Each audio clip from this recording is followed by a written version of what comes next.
tissues and crying and crying. And then I thought, look, I've got to get a grip here and do something useful for Diana. And I decided the first thing that needed to be done was to find somebody to write and deliver the eulogy.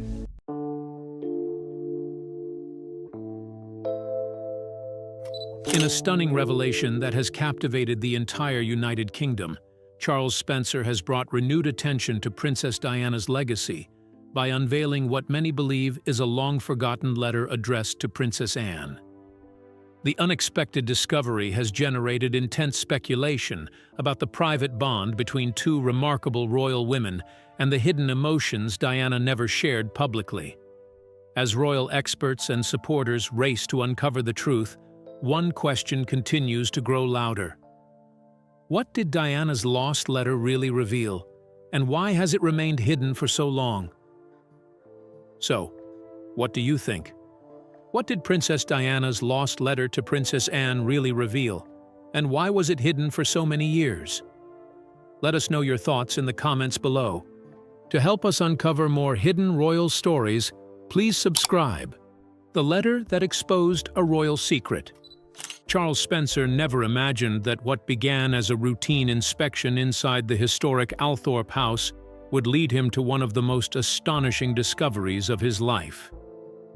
The quiet estate had witnessed centuries of family history, but nothing could have prepared him for what was waiting among its forgotten shelves. As he carefully reviewed part of the estate's vast library collection, his attention fell on an old, well-worn copy of John Donne's Holy Sonnets, a book that had remained untouched for decades. It looked no different from countless other antique volumes surrounding it, yet hidden inside was a secret that had quietly survived the passage of time. As Charles gently pulled the book from the shelf, something unexpected happened. A thick, cream-colored envelope slipped from deep within the binding and landed softly on the floor. Curious, he bent down to pick it up. The paper had been remarkably preserved, protected for 25 years inside the old poetry book. On the back was a deep crimson wax seal that remained completely intact, showing that no one had ever opened it. Whatever message was hidden inside had remained locked away since the day it was written. Then Charles turned the envelope over, and everything changed. The elegant, familiar handwriting instantly caught his eye. There was no mistaking it. It belonged to his sister, Princess Diana. For a brief moment, memories of her rushed back with overwhelming force. He expected the letter to be addressed to one of her sons, Prince William or Prince Harry. Perhaps it was meant for a close friend, a trusted advisor, or even a member of her own family. Instead, the name written across the front left him completely speechless. The letter was addressed to Princess Anne. Charles could hardly believe what he was seeing. For years, newspapers, television programs, and royal commentators had painted Diana and Anne as two women who could barely tolerate one another. They were often described as complete opposites, with Diana seen as warm and emotional, while Anne was portrayed as reserved, disciplined, and fiercely loyal to the monarchy. The public had accepted that story for decades without question. Yet the unopened letter resting in Charles Spencer's hands told a very different story. In a single breathtaking moment, one forgotten envelope threatened to unravel years of royal rumors and challenge everything the world thought it knew about the relationship between Princess Diana and Princess Anne. In a very unexpected turn of events, Diana's brother uncovered a letter Diana had written to Princess Anne. But why is this letter so important to Charles Spencer? Does it connect to something he has carried in his mind for years?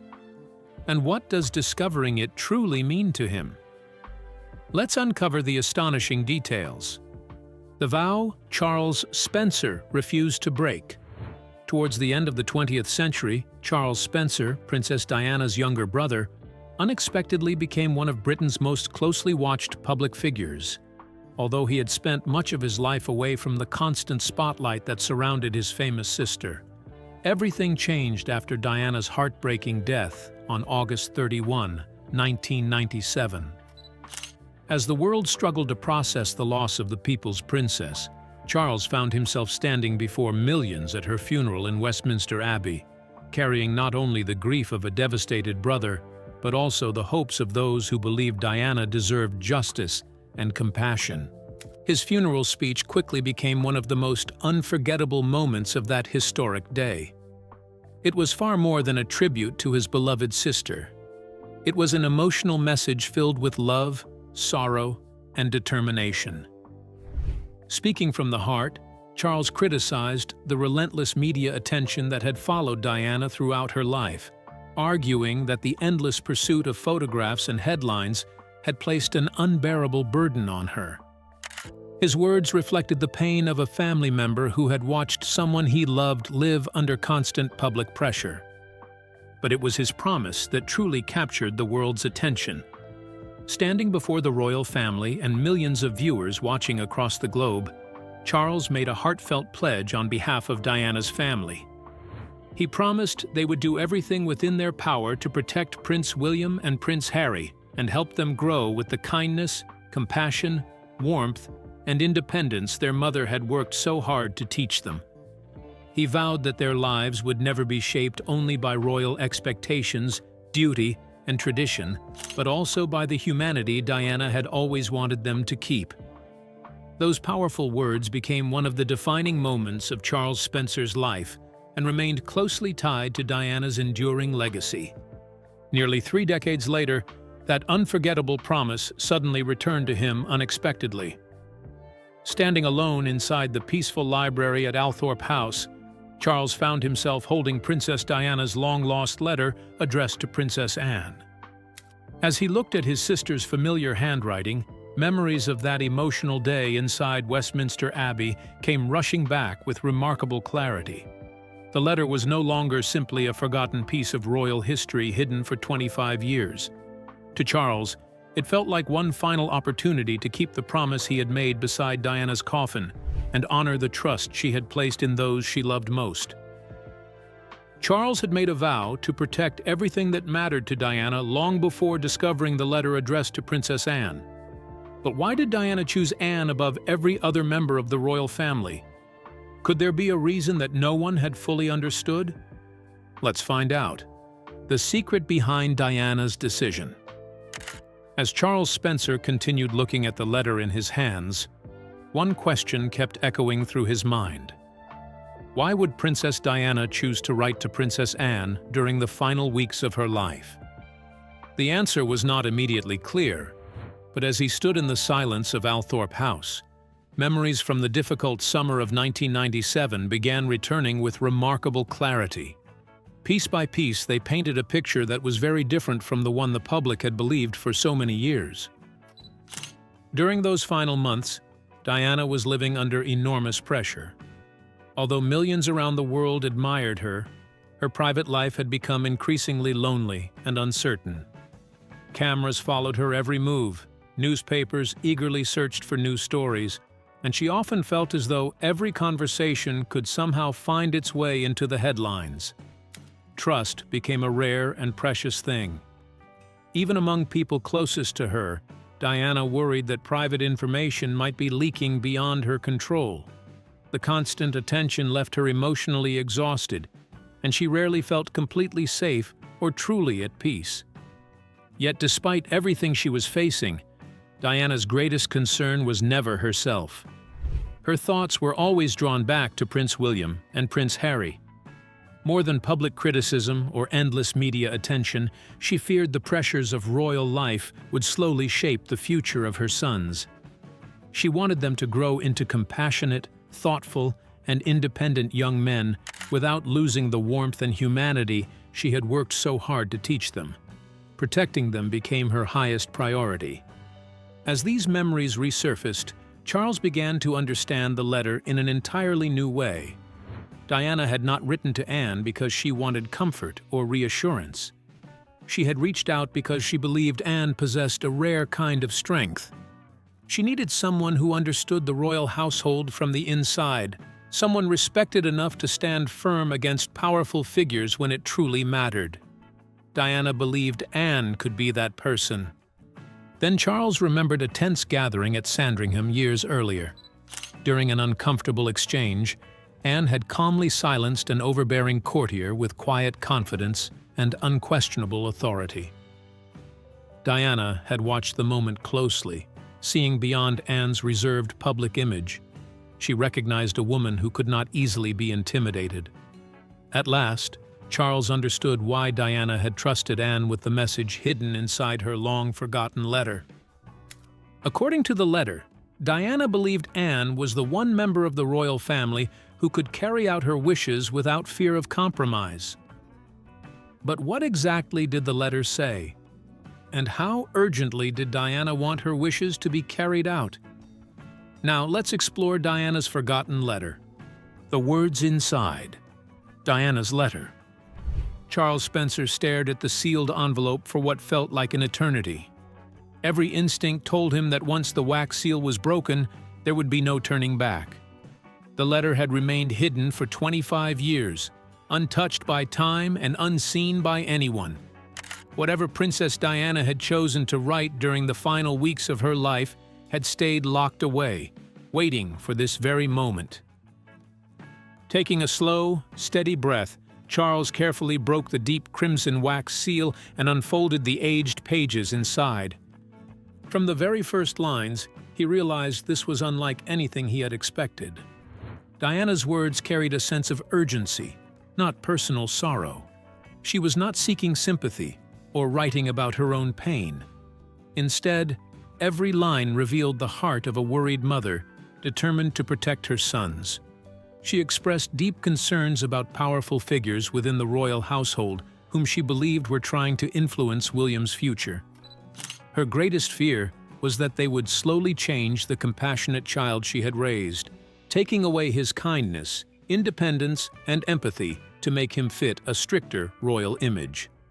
As Charles continued reading, another remarkable truth became impossible to ignore. Diana explained that she believed Princess Anne was the only person who truly understood how the royal system operated from the inside. Anne had survived its pressures without allowing it to completely change who she was. Diana trusted that strength more than anyone else and believed Anne possessed both the courage and authority to protect William if she was no longer there to do so herself. Then Charles reached the final part of the page.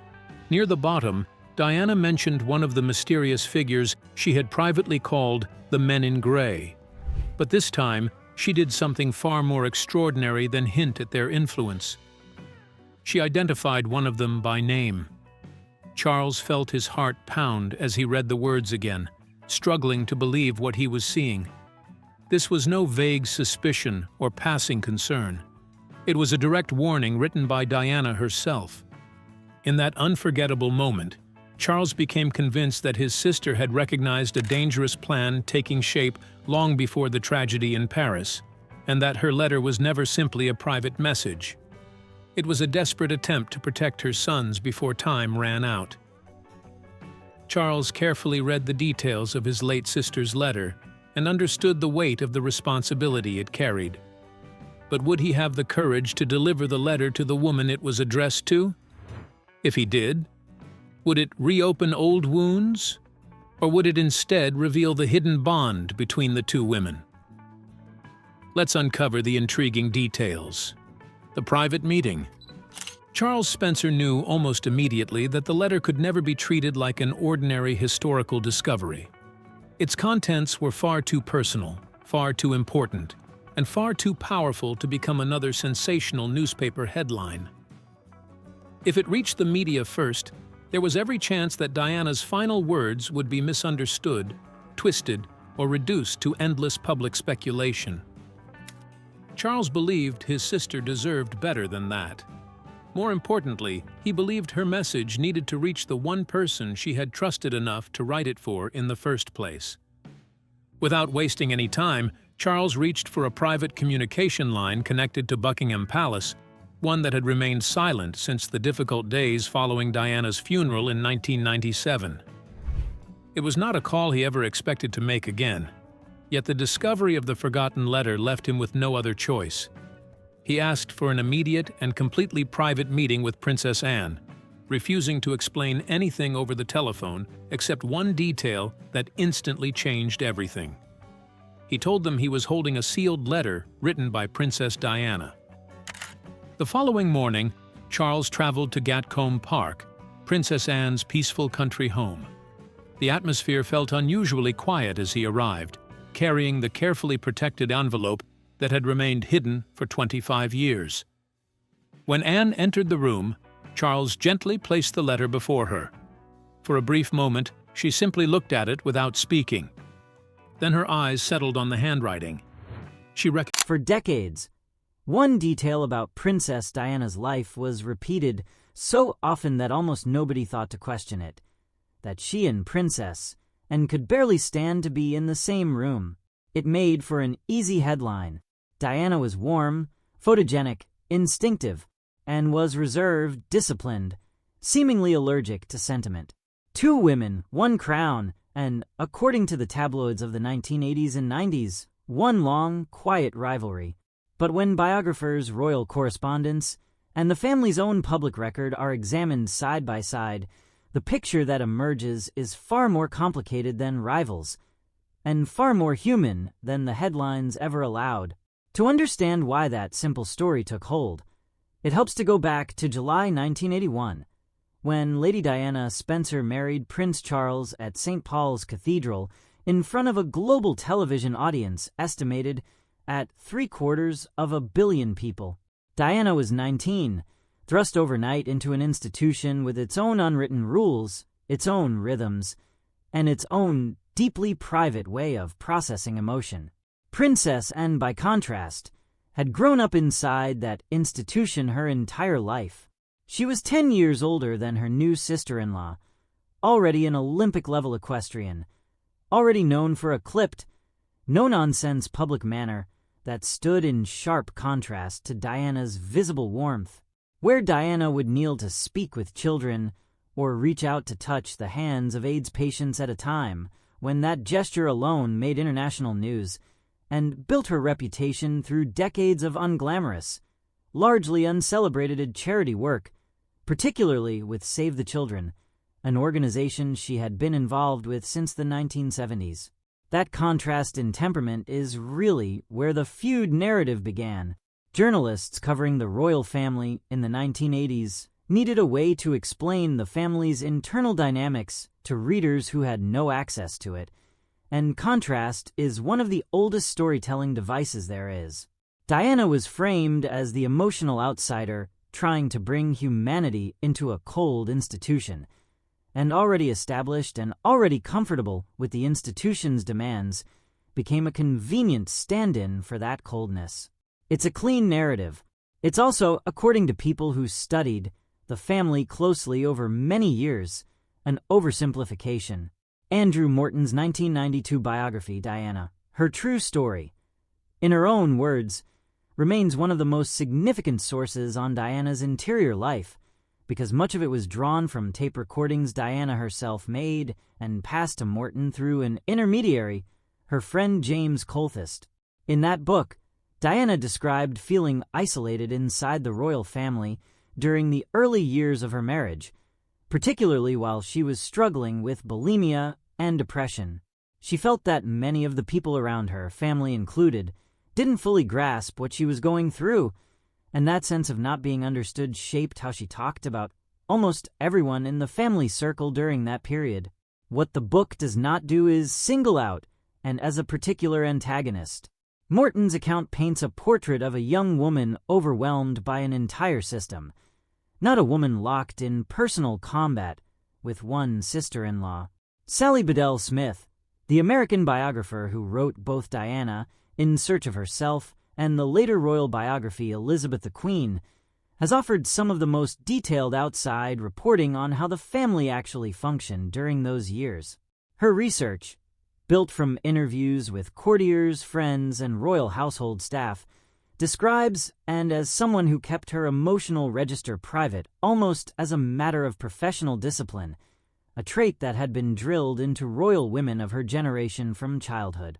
It's a very different read on the same behavior the tabloids called cold, what looked like distance from the outside, according to people who actually worked alongside her, was closer to reserve, The same reserve that let and carry out an enormous volume of public engagements for decades without a hint of personal scandal attaching to any of it. Tina Brown's The Diana Chronicles, published in 2007, takes a slightly different angle, focusing heavily on the media ecosystem that surrounded Diana and profited from conflict, real or invented. Brown, who edited both Tatler and Vanity Fair during years when Diana coverage was a commercial engine for British and American magazines, has written candidly about how easily a single overheard remark or a stiff photograph at a public event could be inflated into feud coverage that ran for weeks. None of this means there was no friction at all between Diana and large families under public scrutiny rarely avoid friction entirely, but it does mean the scale of that friction was almost certainly exaggerated for circulation, in the same way so much of the coverage around Diana's marriage was. What's harder to dismiss, because it comes from and herself rather than from biographers working at a remove, is the small number of on-record comments she has made about Diana over the years. Princess, and has never given the kind of long, emotionally exposed interview that Diana gave to the BBC's Martin Bashir in 1995, and she has been notably careful about wading into public commentary on her late sister-in-law. But in the documentaries and retrospectives produced around the 20th anniversary of Diana's death in 2017, both the BBC's Diana, 7 Days, and ITV's Diana, Our Mother included family reflections that showed a more measured, more human picture than the cold and caricature. One of a family including, and grappling in their own private ways, with a loss none of them had been prepared for. The moment where all of this converges most clearly, and the moment that remains genuinely on the historical record rather than in the realm of speculation, is Diana's funeral on the 6th of September, 1997. That day is one of the most heavily documented events in modern British history, watched by an estimated 2.5 billion people worldwide, and it's worth returning to what actually happened rather than what has been dramatized about it since. Diana's coffin was carried from Kensington Palace to Westminster Abbey, followed on foot for part of the route by Prince Charles, Prince William, Prince Harry, Prince Philip, and Charles Spencer, Diana's younger brother. Inside the Abbey, it was Spencer who delivered the eulogy, and it remains, nearly 3 decades later, one of the most quoted pieces of oratory in royal history. Spencer used the address to speak plainly about the intense media pressure Diana had lived under for 16 years, calling her the most hunted person of the modern age. He also used the eulogy to make a promise to his sister directly, standing in front of her sons and the wider royal family, vowing that her blood relatives would do everything they could to help carry forward the way she had been raising William and Harry, so that, in his words, their souls would not simply be immersed by duty and tradition, but could sing openly as she had planned.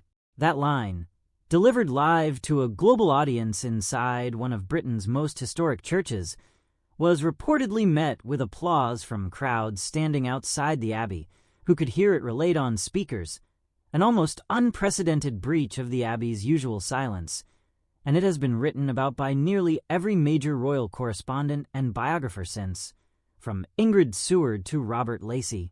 Princess Anne's role that day was quieter, but it was not absent.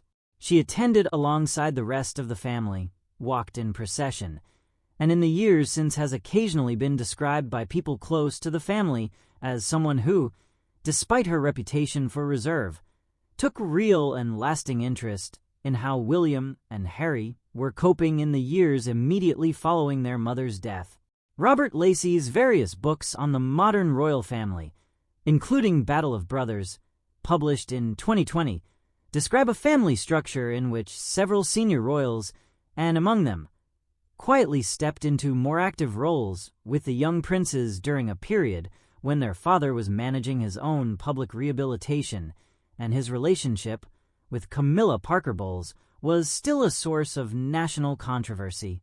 Lacey does not frame, and as a singular guardian figure and no credible biographer does, but the broader picture of an extended family absorbing two grieving boys in ways that were rarely photographed and rarely discussed publicly at the time is well supported across multiple sources. It's also worth being honest about what isn't supported by any credible source, because separating fact from invention is really the whole point of looking at this story properly. There is no verified letter from Diana to Princess, and that has surfaced at Althorpe House or anywhere else. There is no documented account of Charles Spencer discovering a sealed, decades-old envelope hidden inside a book in the estate's library. Claims of that kind, which have circulated on a number of YouTube channels in recent months, do not trace back to any royal correspondent, any of Diana's established biographers, or any statement from Spencer himself, whose public commentary about Althorpe and about his sister is fairly extensive and well documented through his own interviews and social media. When a story like that appears without a named source, without a dated first report, and without corroboration from anyone who has actually written seriously about this family, the honest thing to do is treat it as unverified rather than repeat it as history. What actually deserves attention, and what the real record supports, is something quieter and in some ways more interesting than a hidden letter. Two women shaped by the same institution in almost opposite ways, whose public images were flattened by a media culture that needed simple roles to fill, and whose real relationship, as best it can be reconstructed from biographers, family friends, and the sparse but genuine comments Anne herself has made, was neither warm friendship nor bitter rivalry, but something closer to mutual respect, complicated by very different temperaments and very different survival strategies inside the same demanding system. Diana's method, as she described it herself in the Morton tapes and later in her Panorama interview, was to lean into visibility, to use her public profile deliberately, whether that meant sitting for a photograph holding the hand of a man dying of AIDS in 1987, a moment credited with genuinely shifting public attitudes at the height of the epidemic, or speaking candidly about her own struggles with mental health at a time when almost no public figure did so. Anne's method was almost the inverse: to disappear into the work itself, engagement after engagement, year after year, letting the volume and consistency of the effort speak for her rather than the emotional register in which it was delivered. Royal households and charity organizations that have worked with both women over the years have generally described this less as a conflict of values and more as two different answers to the same impossible question of how to be visible on your own terms inside an institution that rarely allows for personal terms at all. That, ultimately, is a more honest way to understand what the public saw as coldness between them. It wasn't a feud sustained for 2 decades. It was two people related by marriage into the same family, each carrying the enormous weight of public life in the way that made sense to them individually, occasionally misreading each other's signals, the way most people in the family navigating a similarly constrained set of rules did, and both, in their own separate ways, deeply affected when the younger of the two died in a car in Paris at 36. In the years since, Princess, and has continued the kind of work she has always done, largely without fanfare, becoming by most counts one of the hardest working members of the royal family well into her 70s. Charles Spencer has spent much,